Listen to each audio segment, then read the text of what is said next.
casos de 4.000 millones de dólares, 2.000 millones de dólares, 1.200 millones de dólares, o la última, la trama PDVSA Cripto, que de acuerdo a nuestras estimaciones es más de 16.000 millones de dólares. Bienvenidos a Voices for Rights, Voces por los Derechos Humanos, el podcast donde compartimos las historias de quienes defienden derechos humanos en el mundo. Soy Mariana Romero y me acompaña Marco Antonio Ponce.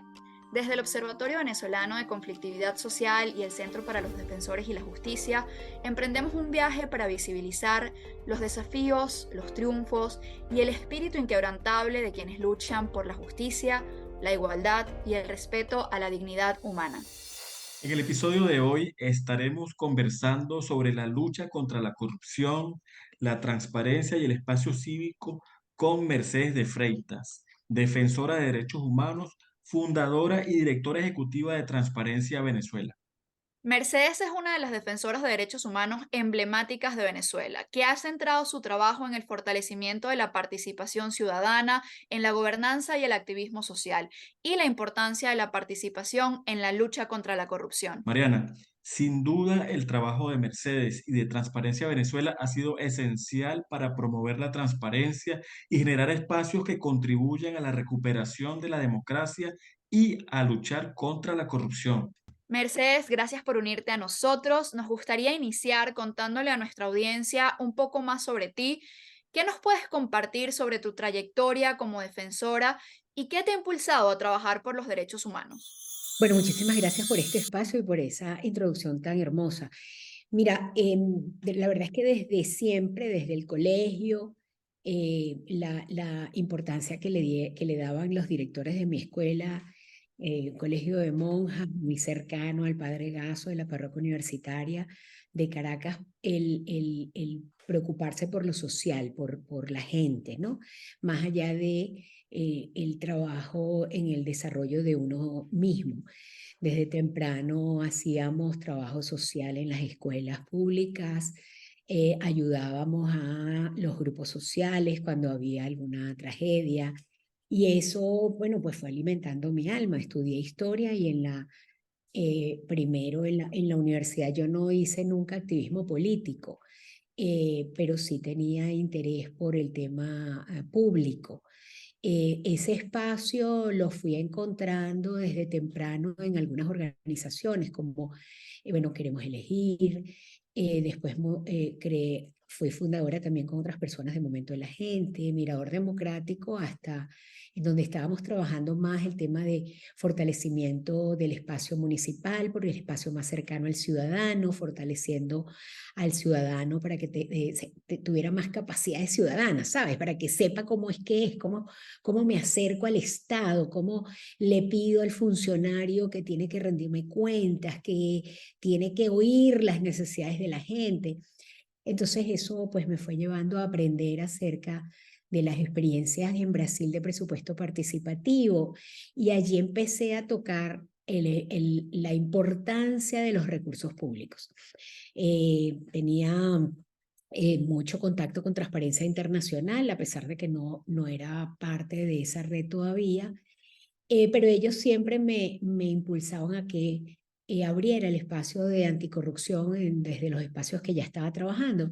Y bueno, pues me convencieron en el 2002, y a partir de allí empecé a trabajar mucho más intensamente eso, la relación de la renta, los recursos públicos, el manejo de lo público en general, de los derechos públicos, que por supuesto en Venezuela particularmente, pero también en América Latina y en muchos otros rincones del planeta, están secuestrados por unos pocos que se creen con el derecho y el privilegio de utilizarlo para su beneficio personal.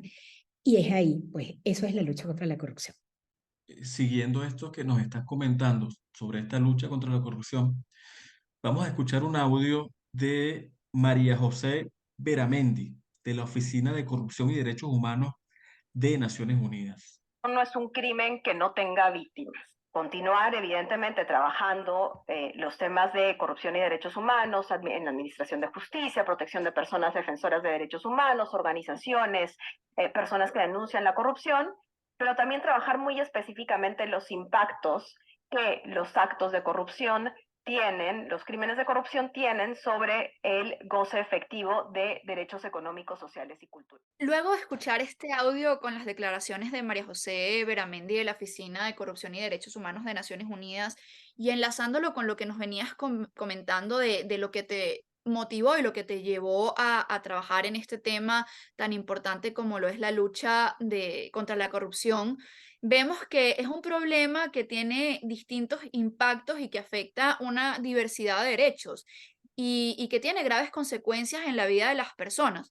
¿Podrías contarnos, Mercedes, sobre estos efectos que tiene la corrupción en la protección de la dignidad? ¿Cuál es la situación de la corrupción en Venezuela? Claro, fíjate, el primero y yo creo que el más importante, a lo mejor es el más abstracto, pero si uno estudia un poquito lo público y la relación entre las personas, ese pacto social que tenemos que tener los habitantes de este planeta entre nosotros, vemos que el impacto más brutal es cuando se captura la justicia, ¿no? O sea, cuando hay corrupción en la justicia, ya sea porque un grupo político o un grupo económico o un grupo religioso, cultural, lo que sea, captura para sí la justicia, lo que hace es impedir que haya justicia para todos. Por el contrario, es utilizar la justicia para violentar los derechos de los demás. Y además, una cosa aún más terrible es que nos encontramos entonces en un estado que es incapaz de garantizar los derechos humanos para todos, porque se convierte él mismo en el violador, ¿no? Entonces yo creo que de ahí parte todo, porque si hay violaciones de lesa humanidad, ¿no? Si hay torturas, ejecuciones extrajudiciales, etcétera, ocurren porque la justicia está cooptada por un grupo económico, político, social, lo que sea, ¿no? Por una pequeña fracción de la vida de un país. En nuestro caso, la justicia responde directamente a los intereses del grupo que domina el alto gobierno. Y es así como entonces la utilización de esa violencia pública contra los ciudadanos responde al interés de permanecer en el poder y de seguir disfrutando de las mieles de la corrupción. Y en eso, pues yo creo que en cascada cae todo lo demás. No tenemos salud en Venezuela, no porque falten recursos, como pasa en muchísimos países de América Latina o del mundo. No, nosotros sí tenemos los recursos para tener un buen sistema de justicia, unos buenos hospitales, unos equipos profesionales atendiendo todo el sistema de salud, las mejores máquinas, la tecnología de punta. Pero resulta que ese dinero se lo robaron. ¿Y quién se puede robar el dinero público? Bueno, se lo puede robar quien tiene control sobre el dinero público, ¿no? Por acción o por omisión. Y entonces cuando uno empieza a ver qué pasó en el área de justicia, bueno, vemos la cantidad de contratos, 6 contratos en particular que se aprobaron y que tenía que construir la ministra Sader, que todos la recordamos, anteriormente otros ministros, posteriormente Rotondaro. Tenemos una larga lista de ministros y responsables en el área de salud que permitieron y se beneficiaron de contratos milmillonarios y que no han tenido castigo. Pero el castigo sí lo recibió la población porque no tenemos esos hospitales, no tenemos las máquinas de cáncer, no tenemos los medicamentos. No tenemos equipos de diálisis suficientes, no tenemos trasplantes en Venezuela, etcétera, etcétera. Y eso que ocurre en salud, que por supuesto es como muy dramático porque la gente se muere directamente, como decía María José, o sea, la corrupción es un delito que tiene víctimas. La gente se muere. Uno de los casos que vamos a publicar en uno de estos domingos, creo que el domingo que viene, es precisamente un caso en donde la compra con sobreprecio de unos ascensores que nunca se instalaron, además, desde Argentina, con la relación entre el fideicomiso entre el presidente Chávez y el presidente Kirchner, hizo que se murieran pacientes porque no había cómo subirlos al piso 8 a quirófano. Y esa relación terrible en la violación de derechos humanos se da en educación, se da en seguridad, se da en transporte, se da en alimentación. Bueno, en alimentación, ustedes saben, tenemos una larga lista de casos de corrupción, desde Pedeval en el 2009 hasta CLAP, con compras de alimentos con sobreprecios, pero sobreprecios pero brutales. No es que, ay, se ganaron 10%. No, no, no, estamos hablando de 200, 500, 600, el doble de porcentaje que se pagaban el soborno, porque esos sobreprecios, por supuesto, van a los bolsillos de los que aprueban las compras, ¿no? En el Estado. Y además no solamente sobreprecios, sino que son capaces de comprar alimentos vencidos, podridos, en mala calidad, que hacen daño a la población. Y Mercedes, creo y es que cuando uno mira este relato que tú nos estás comentando en este momento, inmediatamente nos damos cuenta que es una corrupción de larga data, o sea, que eso no es de pocos años para acá, sino que tiene mucho tiempo ya este sistema instaurado en Venezuela. sí, Y, tal cual, y, Marco. y, y cuando uno mira los informes de Transparencia de Venezuela para este programa de hoy, este episodio estuvimos investigando para documentarnos también y conversar contigo. Y vimos que Transparencia realiza un trabajo, bueno, exhaustivo de investigación, de seguimiento a los funcionarios, a las oficinas de gobierno, a los contratistas, identificando los patrones que han denominado como gran corrupción, ¿no? Es como que existe una gran corrupción en Venezuela. Importante esto que mencionas, Marco, porque además Mercedes nos estaba conversando de todos esos impactos que hay en distintas áreas y cómo esto ha sido algo sistemático. No sé, Mercedes, si podrías explicarnos un poco más sobre estos patrones y qué se puede hacer en relación a estos funcionarios y a los responsables. En efecto, en Venezuela ha habido corrupción siempre, como en todos los países, hay diferentes niveles de corrupción. En Nueva Zelanda, Dinamarca, Suecia, también hay corrupción, pero la verdad es que es mínima, ¿no? No tiene un efecto sobre la población. Y esa es una de las grandes diferencias en gran corrupción. Nosotros identificamos este patrón a mediados bueno, como en el 2012 empezamos a identificar ese patrón, pero empezamos a identificar que los elementos se empezaron a construir en el 2003 con los grandes incentivos a la corrupción que significó el control de precio y el control de cambio y la destrucción del sistema de contraloría independiente, ¿no? Todo el sistema de rendición de cuentas se fue desdibujando. Todo lo que tenía que ver con acceso a la información pública también se fue desdibujando. Y poco a poco se construyó este patrón de gran corrupción que se caracteriza por cuatro grandes elementos. Primero, por ese impacto brutal que tiene en la población, porque bueno, toda la corrupción es mala, pero que un funcionario nos soborna y nos quita $10, $20, o que nos quite un kilo de azúcar, a veces uno lleva eso en el carro para pagarlo, ¿no? Eso, por supuesto, es corrupción, es horrible, es terrible. Imagínate la debilidad que significa en confianza hacia el sistema de seguridad. Pero la gran corrupción tiene impacto sobre la gran población, con los casos que comentábamos. El otro elemento es que queda impune, por lo que decíamos antes también, porque la justicia se vuelve cómplice, se vuelve una herramienta de la gran corrupción. La gran corrupción en Venezuela tiene unos niveles tan inmensos que puede comprar a toda la justicia.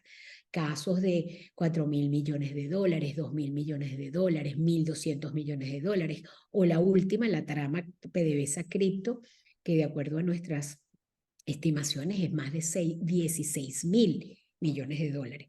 Entonces, eso por supuesto es responsabilidad un poco bastante de la justicia. El tercer elemento es que es internacional, no hay manera de que estos grandes casos no tengan presencia y redes internacionales que los apoyan porque son contrataciones internacionales, porque requieren apoyo internacional de una larga lista de lo que se llaman facilitadores, ¿no? Que son abogados que los apoyan, o que abren las empresas, o que esconden a los verdaderos dueños, lo que llamamos los beneficiarios finales, detrás de empresas, transpresas, que las crean en Hong Kong, en Rusia, en Maldivas, en Malta, en Delaware, en Panamá, por supuesto. Panamá y Suiza pues son también centros muy importantes en los temas de investigación.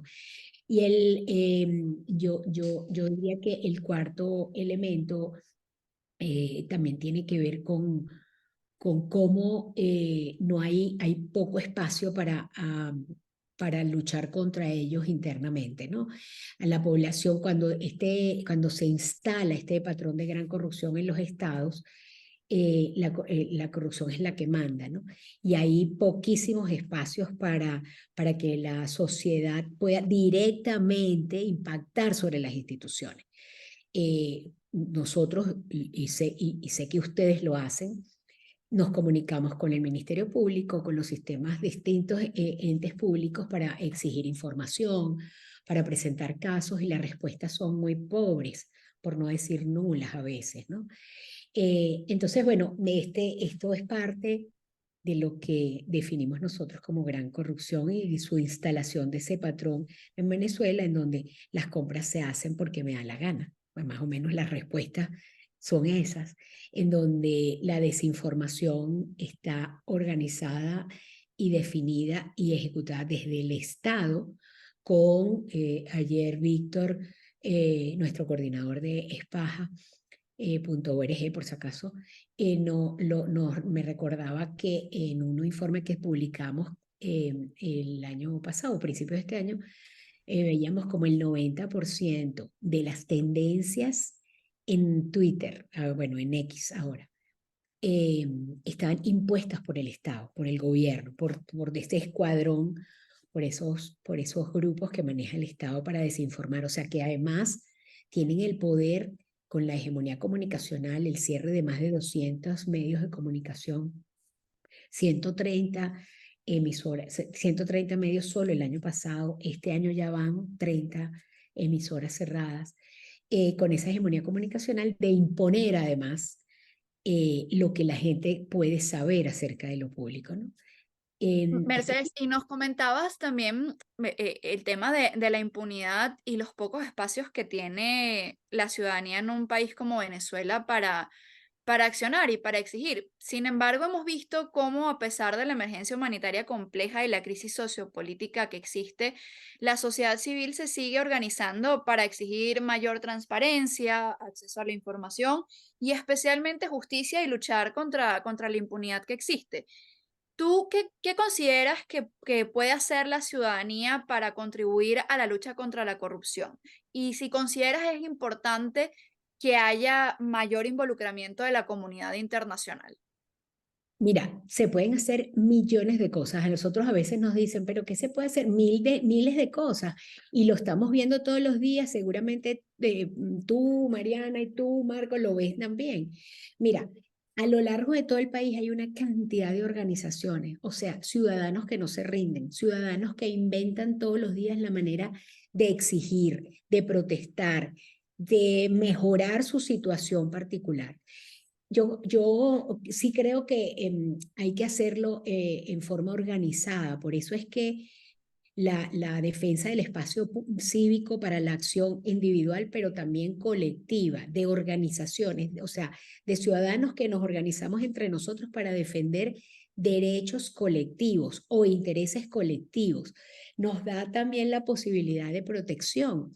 El no ir solos y poner el pecho para exigir a los corruptos que devuelvan el dinero o que terminen la obra, o que expliquen qué han hecho con el dinero que se les aprobó para las bolsas de comida subsidiadas o para el dispensario, o para que le aumenten el sueldo al médico del dispensario para que pueda atenderlos y no se vaya y no migre. Bueno, esas cosas las podemos hacer mejor si vamos con la comunidad, si nos organizamos, si compartimos esos intereses. Y eso yo estoy segura que está pasando en Venezuela porque lo veo todos los días. A donde tú vayas, al sitio más lejano y más peligroso, la frontera en Apure, en el Zulia, en el estado Bolívar con esa red de corrupción y esos grupos criminales que tienen control de territorio. Ahí hay organizaciones de la sociedad civil o atendiendo y dando apoyo a la gente que lo necesita, o recibiendo denuncias y visibilizando lo que está haciendo, pero también exigiéndole al Estado la responsabilidad que tiene, señalando a los privados que son parte de esa red y que al ser parte de esa red tienen tanta responsabilidad como el Estado o más. Entonces, la cantidad de cosas que hay que hacer es, mira, infinita, desde hablar entre nosotros, sentarnos en la plaza, retomar el espacio público, discutir acerca de por qué estamos en esta situación, pensar juntos en propuestas, en soluciones, en espacios para criticar. Nosotros tenemos que recordar que un derecho humano es criticar al gobierno, es exigir su mejora. Y esto lo podemos hacer de todas las maneras, desde carteles y murales hasta documentos, hasta cartas hechas a mano, escritas con el corazón, escritas desde los deseos, desde las esperanzas. En este momento que vemos que aumenta la migración, yo creo que es el momento en que los venezolanos más esfuerzos tenemos que hacer para seguir reuniendo, seguir protegiendo ese espacio que es de los venezolanos, que es de la gente, que es de los defensores. Todos y cada uno de los venezolanos nos deberíamos convertir en un defensor de nuestro espacio público y de nuestro derecho a exigir y a defender. Y es que exactamente parte de la motivación de esta campaña, esta iniciativa que tenemos desde las organizaciones, es impulsar ese reconocimiento, que la gente entienda que efectivamente el espacio cívico no se puede abandonar, que hay que seguir fortaleciéndolo. Y por eso también te agradecemos mucho que hoy nos hayas dedicado el tiempo para comentarnos estos temas tan interesantes e importantes para el país y sobre todo de una manera tan sencilla que la gente lo pueda entender, ¿no? Porque al final la corrupción es un tema que nos impacta a todos y no hay Sí. nadie que se escape de estos temas de que se roben los recursos. Y es que al Mm. final, incluso los sectores más vulnerables son los que evidentemente reciben el impacto mucho más fuerte de la corrupción en temas de Así, salud, tema de alimentación, como tú bien nos estabas comentando ahorita. Sí, y yo me sí, quedo con esta frase que decía Merche ahora en la última pregunta que le hacíamos de recuperar el espacio público desde la esperanza, porque el espacio público es el espacio de la gente y todos debemos ser defensores de este espacio público. Yo me quedo con eso y te damos las gracias, Mercedes, por acompañarnos hoy. No sé si nos quieres decir algunas palabras de despedida y cómo quienes nos escuchan pueden comunicarse contigo, tus redes sociales o vías de contacto. claro, mira, primero yo les quiero agradecer a ustedes dos. Esta campaña es muy importante. Yo creo que en todo el mundo, pero en Venezuela en particular, porque la gente no sabe, a veces no sabe, está lejos de estos temas diarios, está tan metida en tratar de resolver la vida diaria, en conseguir el pan, en conseguir el agua, en conseguir cómo transportarse, que no tiene tiempo para pensar en cómo puedo ayudar, cómo yo me convierto de víctima en una activista, ¿no? Entonces les quiero agradecer profundamente esta iniciativa. Y lo otro es que, por supuesto, estamos a su disposición, las redes de transparencia y de Dilo aquí para recibir todas sus denuncias y de Espaja para verificar lo que necesiten y de Suprema Injusticia para que vean qué es lo que está haciendo, dejando de hacer la justicia venezolana. Pero bueno, a través de, creo que en arroba no más guiso en X ahora, en Twitter, en Instagram. Eh, Pueden conseguirnos la página web transparenciave.org, transparenciave.org. Y bueno, mi X es arroba soy Merchi, por si acaso quieren contactarme directamente. Muchísimas gracias, chicos. También en la descripción de este episodio vamos a colocar los enlaces a todas las redes de Transparencia Venezuela y a las investigaciones. Hay una investigación muy interesante que se llama El patrón de la gran corrupción y su impacto en los derechos. Estos enlaces también los vamos a colocar en la descripción para que quienes nos sigan tienen la oportunidad de acceder desde las distintas plataformas donde este episodio va a ser difundido. Y al concluir el episodio de hoy, extendemos un llamado a la acción a nuestros oyentes. Es hora de estar junto a quienes defienden, exigen y promueven los derechos humanos. Les invitamos a compartir este episodio utilizando las etiquetas Voices for Rights o Voces por los Derechos y únanse a nosotros por un futuro más brillante y justo. Desde el Observatorio Venezolano de Conflictividad Social y el Centro para los Defensores de la Justicia, les damos las gracias por acompañarnos y seguirnos en este episodio de Voices for Rights, Voces por los Derechos Humanos. Nos pueden seguir por nuestras redes sociales, @OBCSocial y @DefensoresDDHH. Y pueden escucharnos por Spotify, iVoox y YouTube Podcast. Además, sumen sus voces a nuestra campaña Tu Espacio Cívico. Recuerden, cada voz importa y juntos podemos hacer la diferencia. Manténganse atentos para más historias inspiradoras y únanse a la lucha por los derechos humanos en el mundo.